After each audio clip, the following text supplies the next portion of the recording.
I stared at my coffee mug, the steam curling up like the questions twisting in my mind. It was mid-December, and our cozy suburban home in Seattle was already decked out with twinkling lights and a fake fir tree that smelled vaguely of pine-scented spray. My husband, Jake, was scrolling through his phone at the kitchen island, his thumb flicking absently as he sipped his black brew. Our two kids, Ella, 8, and Max, 5, were in the living room, arguing over which cartoon to stream on the iPad. Just another Saturday morning in our millennial chaos. Then he said it, casual as if mentioning the weather. "Hey, babe, I invited Sarah to Christmas dinner with us. She's alone this year, her family's across the country, and I figured, why not? Old friends, right?" Sarah. His ex. The one from college, the ghost I'd heard about in passing but never met. My spoon clattered against the mug. I forced a smile, the kind that doesn't reach your eyes. "Oh? That's thoughtful. Sure, the more the merrier." Inside, my stomach nodded. Jake and I had been together for 10 years, married for 7. We met at a tech startup happy hour. He was the charming developer, I was the marketing was juggling side gigs. Our life was a blend of remote work Zoom calls, kiddo soccer practices, and late-night Netflix binges. But Sarah? She was the what-if from his past, the one who got away before he grew up, as he put it. Why now? Why invite her into our holiday bubble? I nodded, pretending to check my email on my laptop. But my mind raced. Was this innocent? Or was there something bubbling under the surface, like those viral TikTok stories where old flames reignite via sneaky Instagram likes? That night, after the kids were tucked in, Jake crashed early, citing a deadline for his coding project. I sat on the couch, the glow of my phone illuminating my face in the dark living room. The Christmas tree lights blinked mockingly. I shouldn't snoop, I told myself. Trust is the foundation, right? But curiosity, or was it paranoia, won. I opened Instagram, typed in Sarah's name. There she was at Sarah in the City, a freelance graphic designer with a feed full of aesthetic coffee shots, yoga poses, and cryptic quotes about second chances. My thumb hovered. I scrolled back. 6 months ago, a photo of her at a cafe, captioned, "Catching up with old soul's hot beverage red heart." The likes, Jake's profile was there, buried in the list. Okay, innocent. But then, a story highlight from last year, her at a holiday party, laughing with friends. Jake had commented, "Looking great as always. Miss those days." Heart emoji. My breath caught. When was this? During our rough patch last winter, when Max was sick and we barely spoke? I felt a ping in my chest, the kind that signals incoming anxiety. Mental health had been my Achilles heel since postpartum with Ella, therapy helped, but triggers like this? They pulled me under. I closed the app, heart pounding. No, I wouldn't confront him yet. Christmas was 2 weeks away. Plenty of time to play detective in this digital age. The next day, Sunday, I dropped the kids at my sister's for a playdate. Jake was at his home office, headphones on, typing furiously. I grabbed my laptop and headed to a nearby coffee shop, the one with free Wi-Fi and overpriced lattes. Sipping my oat milk flat white, I dove deeper. Facebook, old mutual friends from their college days. A group photo from a reunion last summer. Jake and Sarah, arms around each other, grinning. Caption, "Reunited and it feels so good." Hashtag college throwback. Comments, Sarah replied to Jake's like with "We need to do this more often." Face blowing a kiss. Kiss emoji. My grip tightened on the cup. Was I overreacting? Generational divide, Jake was a Gen X cusp, me fully millennial. He saw social media as harmless fun, I knew the slippery slope of DMs and hidden stories. I searched her Twitter, now X, whatever. At Sarah Designs. Tweets about freelance life, but one from October, sometimes the past calls, and you answer. Hashtag deep thoughts. Replies, none from Jake, but who knows about private messages. By evening, doubt festered like an untreated wound.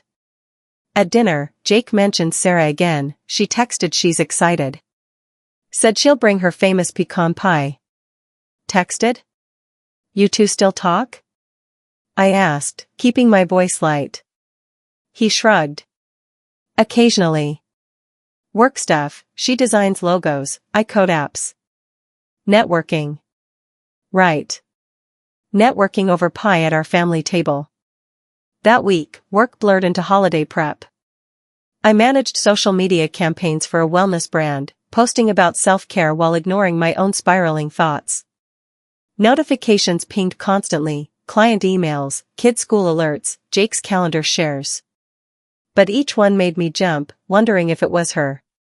One night, as Jake showered, his phone buzzed on the nightstand. I glanced. Sarah, can't wait for the 25th.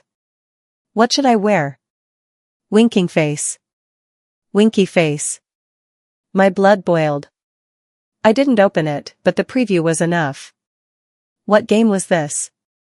I decided then, I'd turn the tables.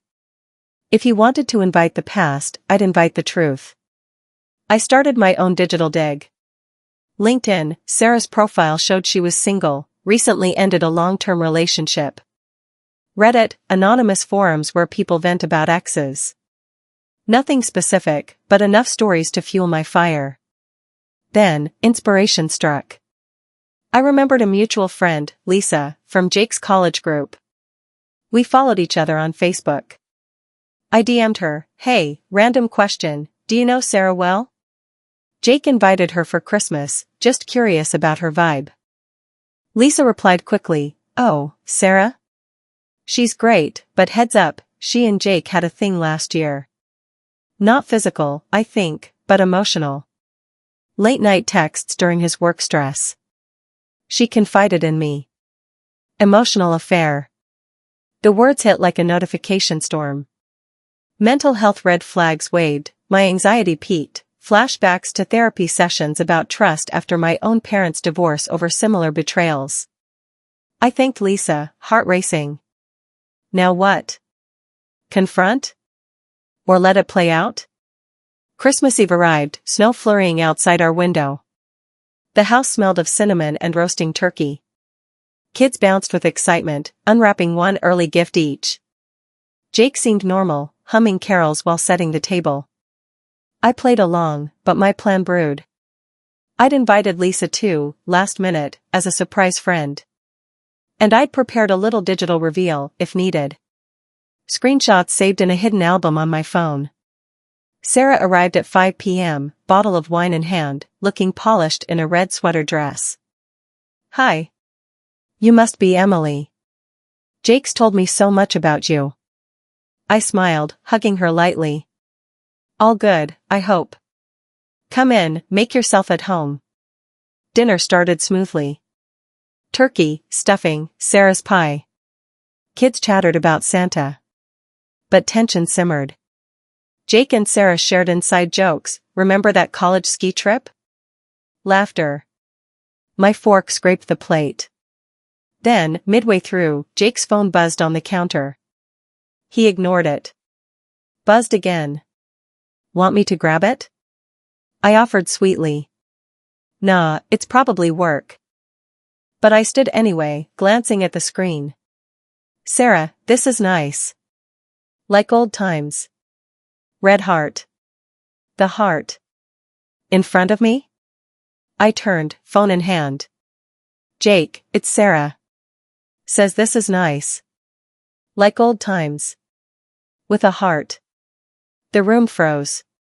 Kids looked confused. Sarah paled. Jake stammered, what?